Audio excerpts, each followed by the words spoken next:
দোয়ায়ে কুনুত।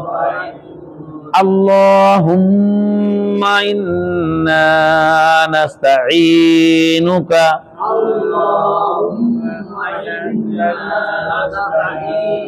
ওয়া নাস্তাগফিরুকা। হে আল্লাহ, আমরা তোমারই কাছে সাহায্য চাই, তোমারই কাছে ক্ষমা চাই। অনুমিনু বিকা, তোমারই উপর ঈমান আনিয়াছি। ওয়া নাতাওয়াক্কালু আলাইকা, তোমারই উপর ভরসা করিয়াছি।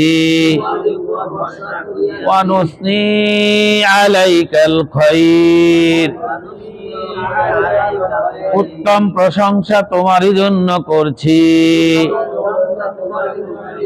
ওয়া নাশকুরুকা, তোমারই শুকরিয়া আদায় করছি। ওয়ালা নাকফুরুকা, কখনো তোমার কুফরি করিব না। ওয়া নাখলাউ ওয়া নাতরুকু মান ইয়াফজুরুকা, যারা তোমার কুফরি করে তাদের সাথে আমি সম্পর্ক রাখিব না।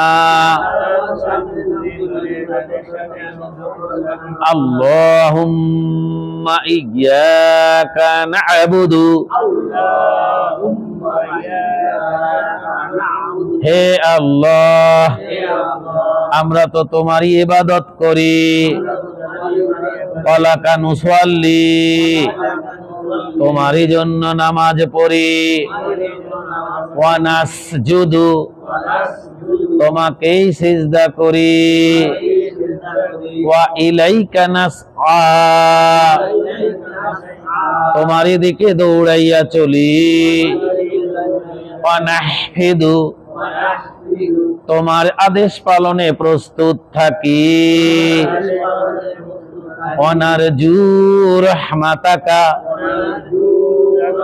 তোমার রহমতেরই আশা করি। ওয়া নাখশা আযাবাকা, তোমার আযাবকেই ভয় করি।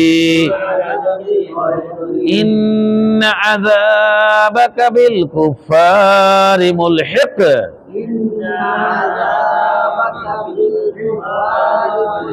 নিশ্চয়ই তোমার আযাব কাফেরদেরকেই পাকড়াও করিবে। তাহলে এইভাবে আমরা দোয়া কুনুতটাকে নামাজের ভিতরেও ধীরে ধীরে সুন্দর করে অনুধাবন করে তেলাওয়াত করার চেষ্টা করব। তাহলেই আমাদের যে দিনের শেষান্তে যে নামাজ, বিশেষ করে দোয়া কুনুতে যে আমরা আত্মসমালোচনা, সেই আত্মসমালোচনার জায়গাটা, ভাবটা ফুটে উঠবে। ফলে আগামীকাল সকালে আল্লাহ হায়াতে বাঁচায় রাখলে আমরা এই যে দেওয়া ওয়াদা ও প্রতিশ্রুতিগুলির কথা খেয়াল করে দিনটাকে শুরু করতে পারবো ইনশাআল্লাহ। আল্লাহ আমাদেরকে তৌফিক দিক।